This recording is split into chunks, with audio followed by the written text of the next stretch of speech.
Isabel nació el 21 de abril de 1926 en el número 17 de Bruton Street en Mayfair, Londres, la casa de su abuelo materno, el conde de Strathmore.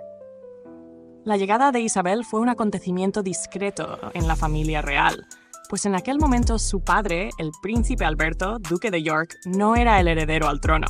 Era el segundo hijo del rey Jorge Pablo y se dedicaba a su deber real de manera más reservada, acompañado de su esposa, la duquesa de York, quien antes de su matrimonio era conocida como Lady Elizabeth Bowes-Lyon.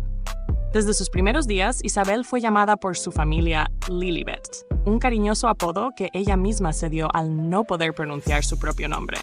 Sus padres la criaron en un ambiente relativamente sencillo para una princesa, sin lujos excesivos y lejos de los estrictos protocolos de la corte. Pasaba gran parte de su tiempo entre el hogar londinense de sus padres y su casa de campo en Royal Lodge, en Windsor. Isabel fue educada en un ambiente amoroso, acompañada por su única hermana, la princesa Margarita, nacida en 1930. Las dos hermanas compartían una relación entrañable, y la princesa Margarita pronto se convirtió en la compañera de juegos más cercana de Isabel. Isabel recibía educación en casa, como era costumbre en la realeza británica. Contaba con la ayuda de su institutriz, Marion Crawford, una mujer escocesa cariñosa y dedicada que enseñaba a las niñas historia, literatura, geografía y lenguaje. Fue una educación que buscaba inculcar en Isabel una comprensión profunda de los valores familiares y de su papel en la sociedad, con énfasis en la disciplina y el deber. Desde temprana edad se destacó por su responsabilidad, una característica que incluso sus maestros notaban con admiración. Era, sin embargo, una niña traviesa y curiosa que disfrutaba montar a caballo, una afición que desarrolló bajo la supervisión de sus padres y que continuaría siendo una pasión a lo largo de su vida. La vida de Isabel cambió drásticamente en 1936, cuando su tío, el rey Eduardo VI, abdicó para casarse con Wallis Simpson, una mujer estadounidense divorciada. Esta abdicación obligó a su padre, el duque de York, a convertirse en rey, adoptando el nombre de Jorge VI, y a Isabel, como su hija mayor, en la siguiente en la línea de sucesión. Isabel apenas tenía 10 años cuando su destino cambió drásticamente. Al asumir este rol, comenzó a recibir formación adicional en asuntos de Estado y política, tomando conciencia de que algún día sería la reina de Inglaterra. Durante los años de la Segunda Guerra Mundial, Isabel y Margarita fueron enviadas a Windsor para su seguridad, lejos de los bombardeos en Londres. Allí, la vida era más sencilla y austera.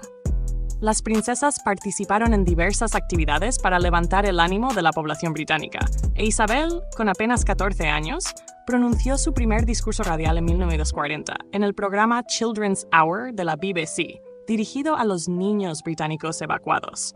En este mensaje, Isabel expresó su esperanza en el triunfo de la paz y la solidaridad. Mientras los años de guerra avanzaban, Isabel comenzó a desarrollar un interés creciente por los deberes militares.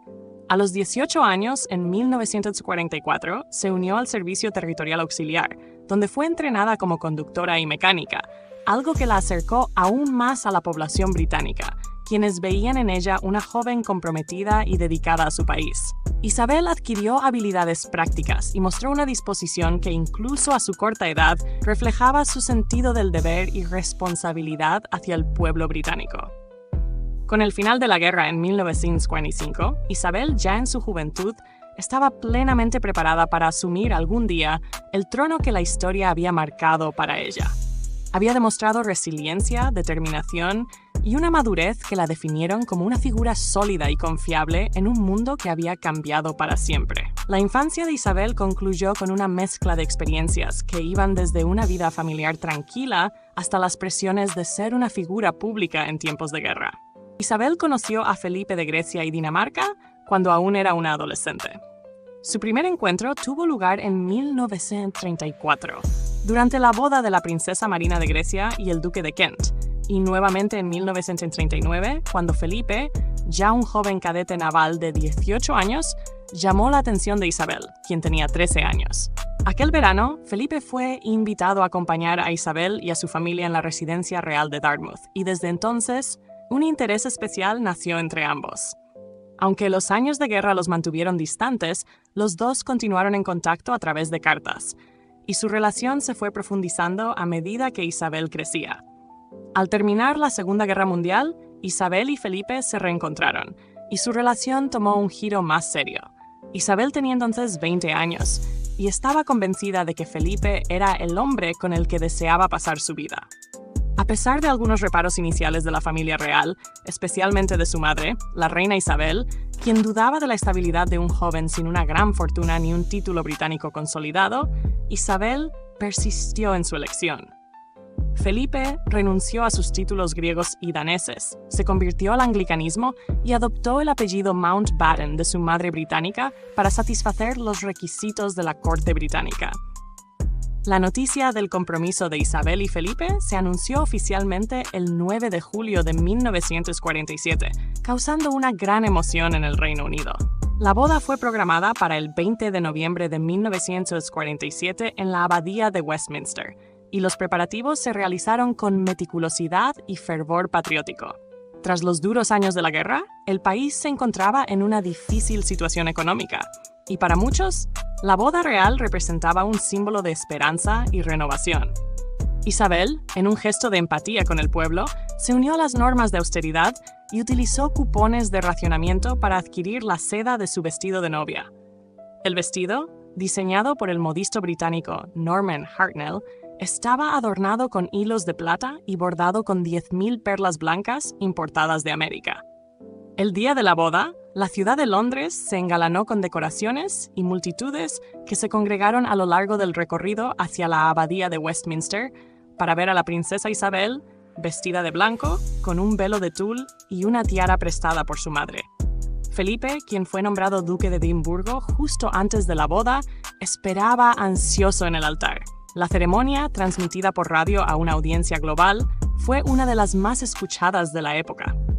Y personas de todas partes del mundo enviaron regalos, entre ellos el Mahatma Gandhi, quien envió un paño de hilo tejido a mano. Tras la boda, la pareja se trasladó a Buckingham Palace para saludar a la multitud desde el balcón, en medio de los vítores de la gente que celebraba la unión de la joven pareja. Isabel y Felipe pasaron su luna de miel en Broadlands, la residencia de campo de Lord Mountbatten, tío de Felipe, y luego en Birkhall, en Escocia. La pareja se estableció en Clarence House, en Londres, donde Isabel se dedicó a sus deberes reales y a la vida familiar junto a Felipe.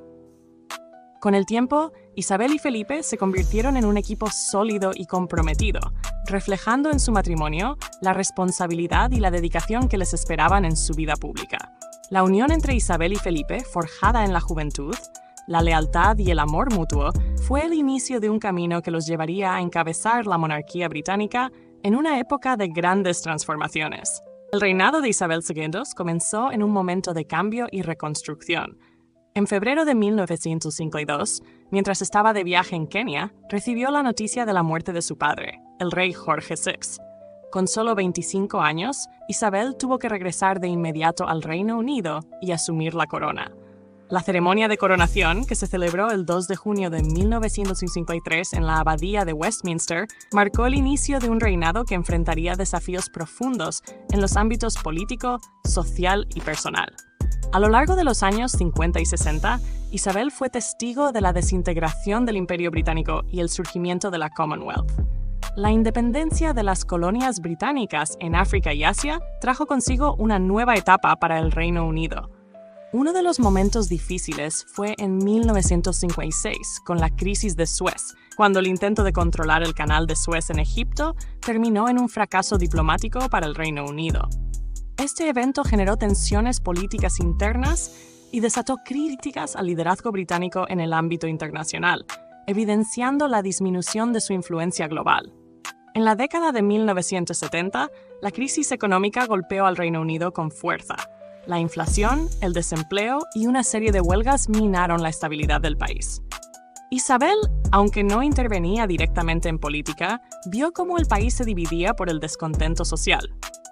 Las huelgas de los mineros de carbón, especialmente entre 1972 y 1974, llevaron a apagones y restricciones de energía que afectaron al país entero. Durante el llamado Invierno del Descontento en 1968-1979, una oleada de huelgas llevó a crisis en los servicios públicos, poniendo a prueba la estabilidad social de la nación. Uno de los episodios más duros para Isabel en los años 80 fue el atentado del IRA en 1969, que asesinó a Lord Mountbatten, su primo y figura cercana para toda la familia real. El IRA colocó una bomba en su barco de pesca en Irlanda, un acto que estremeció profundamente a Isabel y a su familia. Este trágico acontecimiento simbolizó los problemas persistentes en Irlanda del Norte y el conflicto entre republicanos y unionistas, un tema sensible y complejo que afectó a toda la sociedad británica y que representaba un reto continuo para Isabel como soberana. En 1992, Isabel enfrentó uno de los años más difíciles de su reinado, conocido como su Annus Horribilis.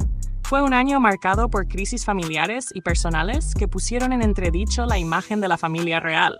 En marzo se anunció la separación del príncipe Andrés, y en abril, la princesa Ana se divorció de su esposo, el capitán Mark Phillips.